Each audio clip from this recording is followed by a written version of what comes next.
Assalamualaikum warahmatullahi wabarakatuh. Perkenalkan, kami dari calon guru penggerak Angkatan 11 dari Kabupaten Lebak yang akan melakukan demonstrasi kontekstual modul 2.3 coaching dalam supervisi akademik bersama saya Ito Atoila dari SMK Negeri 1 Warung Gunung dan rekan saya. Dan saya Anur Padilla dari SDN 2 Cilangkap. Dan saya Agus dari SMA Negeri 1 Curug Bitung. Suhemi Deni Permawan, SDN 4 Cirinta. Selamat menyaksikan. Assalamualaikum warahmatullahi wabarakatuh, Bu Aan. Waalaikumsalam warahmatullahi wabarakatuh, Pak. Bagaimana kabarnya hari ini, Bu Aan? Alhamdulillah baik, Pak. Alhamdulillah ya, baik. Sebelum kita melakukan coaching, Bu Aan, sebagai awal saya sebagai observer akan melakukan beberapa pertanyaan. Sebelum kita melakukan coaching, pertama saya akan mendiskusikan rubrik penilaian kita hari ini. Bu Aan, pada coaching kita kali ini, coach dan coachee itu akan saya amati sesuai dengan rubrik penilaian apakah sudah sesuai dengan alur kita ataukah belum ya. Kemudian bagaimana Bu Aan memberikan pertanyaan yang berbobot kepada coachee dan bagaimana coachee tersebut merespon atau menanggapi pertanyaan dari coachnya. Dan jangan lupa disesuaikan dengan prinsip-prinsip coaching yang mana diantaranya adalah kemitraan, kemudian proses kreatif dan memaksimalkan potensi. Pertanyaan yang pertama yang akan saya sampaikan kepada Bu Aan adalah kompetensi apa yang akan Ibu kembangkan pada coaching kita kali ini? Baik, Bapak. Jadi kompetensi yang akan saya kembangkan adalah yang pertama tuh presence ya, Bapak ya, kehadiran penuh, mendengarkan dengan baik dan memberikan pertanyaan yang berbobot. Baik, Bu Aan. Pertanyaan yang kedua, kompetensi yang mana yang Ibu inginkan atau yang Ibu kembangkan secara spesifik yang ingin diobservasi? Pertanyaan yang ingin saya kembangkan yaitu mendengarkan secara aktif dan memberikan pertanyaan yang berbobot, Pak. Baik, pertanyaan terakhir nih, Bu Aan. Ya, Pak. Indikator yang bagaimana yang Ibu inginkan dalam proses coaching kita kali ini? Jadi yang saya inginkan coachee dapat menemukan solusi atau menemukan langkah-langkah yang dapat menyelesaikan masalahnya. Baik, demikian dulu ya Bu Aan praobservasi kita kali ini. Silakan Bu Aan dapat melakukan coaching terhadap coaching. Baik, Pak, terima kasih. Sama Bu Aan. Assalamualaikum Pak Suhemi. Waalaikumsalam warahmatullahi wabarakatuh, Bu. Gimana nih kabarnya Pak Suhemi? Alhamdulillah, Ibu juga sehat tuh? Sehat, alhamdulillah. Tapi saya lihat Bapak akhir-akhir ini tuh kurang ceria ya. Seperti ada sesuatu yang sedang Bapak rasakan. Ada yang bisa saya bantu, Pak? Betul sekali, Bu.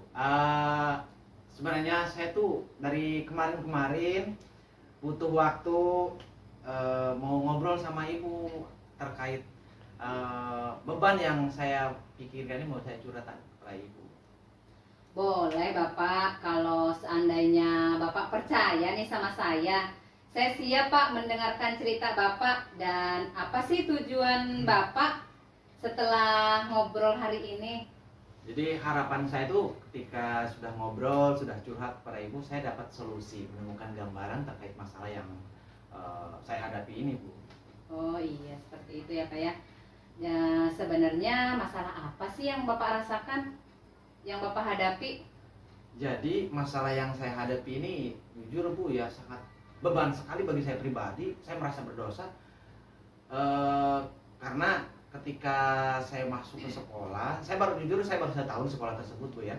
Ketika saya ditugaskan menjadi wali kelas 5, begitu saya masuk, ternyata ada salah satu siswa yang belum bisa baca Bu. Itu merasa beban sekali ya kepada saya, terutama saya sebagai wali kelasnya. Itu sangat beban moral, beban pikiran juga kepada saya Bu. Oh seperti itu ya Pak. Jadi sejauh ini apa yang sudah Bapak lakukan? Nah ini kan si anak tersebut bisa baca. Nah akhirnya saya penasaran, saya melakukan tindakan saya identifikasi. Saya nanya ke wali kelas yang sebelumnya ya, karena waktu dia kelas 4 saya nanya, Pak, terkait siswa ini bla bla bla. Ternyata siswa tersebut dari usia TK sampai SD sampai ke kelas 5 pun dia beda dari siswa yang lain. Dia memiliki kekurangan dari segi membaca, dia kurang memahami, padahal dia tahu huruf-hurufnya itu ya, tapi ketika merangkai sebuah kata dia belum bisa menyatukan huruf-huruf tersebut gitu, Bu. Baik Bapak, jadi kira-kira nih apa rencana dan solusi Bapak nih untuk kedepannya yang Bapak lakukan? Jadi alhamdulillah Bu ya, setelah saya melakukan identifikasi kepada guru, pada ngobrol dengan kepala sekolah, terutama kepada orang tua, saya pengen tahu si anak bisa seperti ini kenapa gitu. Saya melakukan identifikasi kepada orang tua, terus kepada neneknya, kepada ibunya. Ternyata dia selain kurang perhatian, kepedulian, intinya kurang perhatian dari orang tua sehingga anak tersebut punya kekurangan lah. Nah, setelah saya melakukan identifikasi, saya pun punya gambaran, punya rencana ke depannya. Saya tuh pengen ketika jam pulang sekolah, setelah siswa yang lain sudah pulang nih, tanpa diketahui orang siswa yang lain, saya pengen bawa anak tersebut ke kantor minimal 10 menit lah untuk belajar membaca.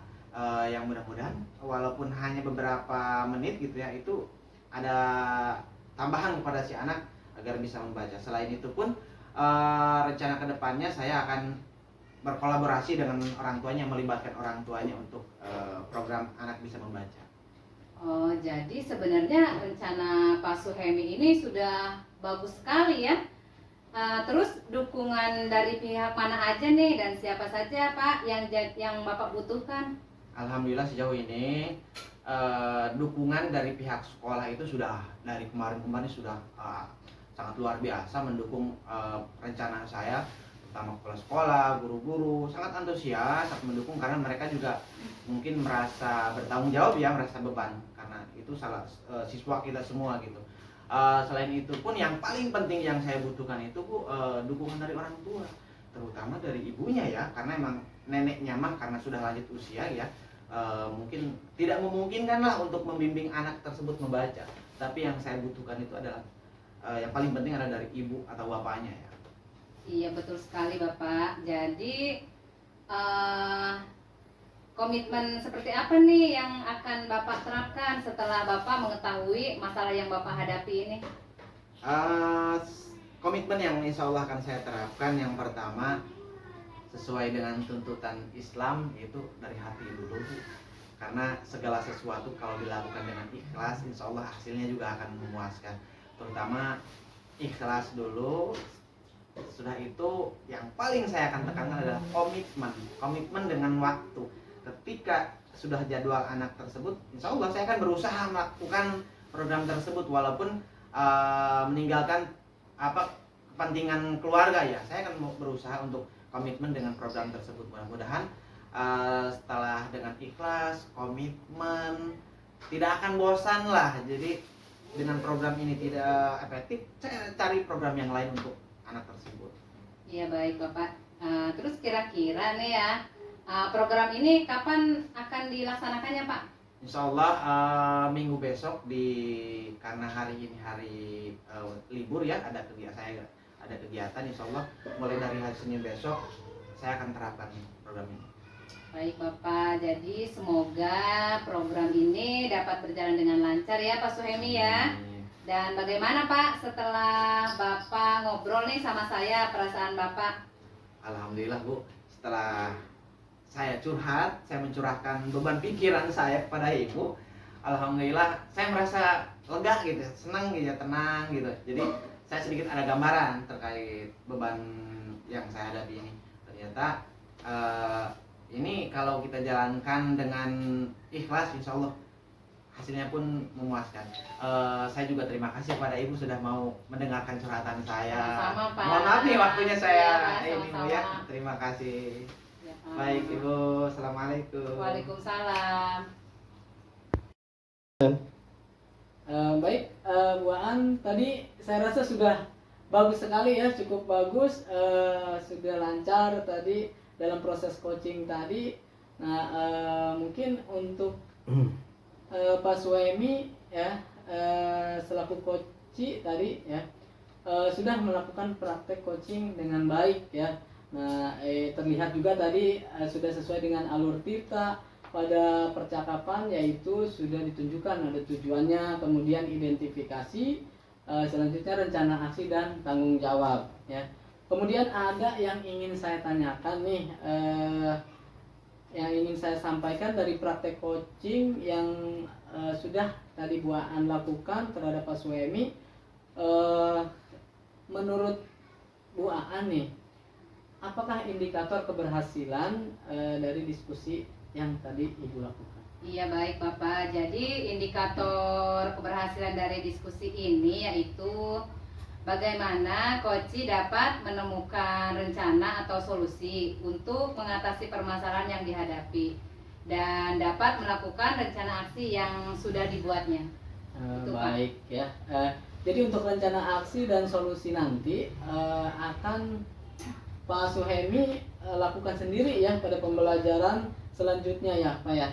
Nah, kemudian tadi Bu Aan sampaikan bahwa ingin mengembangkan pada kompetensi present ya, atau Iya, Pak. menjadi pendengar secara penuh ya, kehadiran penuh. Nah, di sini saya mengamati bahwasannya tadi Pak Bu Aan ini dapat melakukannya dengan baik juga ya tadi, karena dengan kita hadir secara penuh otomatis menjadi pendengar setia pada praktek coaching ini. Nah, dan memberikan pertanyaan-pertanyaan yang berbobot juga, dan akan membuat si coach ini tadi menjadi lebih terbuka dan merasa nyaman gitu ya. Nah, dalam menggali solusi dari permasalahan yang coach tadi hadapi. Dan juga di sini tadi Bu An juga dapat memotivasi coach dalam melakukan rencana aksi yang telah disusun dengan lebih maksimal gitu ya. Iya Pak. Ya, baik, terima kasih kepada Bu Aan selaku coach tadi dan Pak Ya, Suemi selaku sama-sama, coach Pak. ya, atas praktik coaching kita hari ini dan memberikan pembelajaran pada kita semua ya, bahwa menjadi coach memang harus memperhatikan kompetensi-kompetensi sehingga tercipta solusi dari permasalahan yang dihadapi si coach tadi ya. Akhir kata saya cukupkan ya. Wabillahi taufiq wal hidayah. Wassalamualaikum warahmatullahi wabarakatuh. Waalaikumsalam warahmatullahi wabarakatuh. Demikian demonstrasi kontekstual yang kami lakukan. Semoga bermanfaat dan dapat menginspirasi. Salam dan bahagia, tergerak, bergerak, menggerakkan.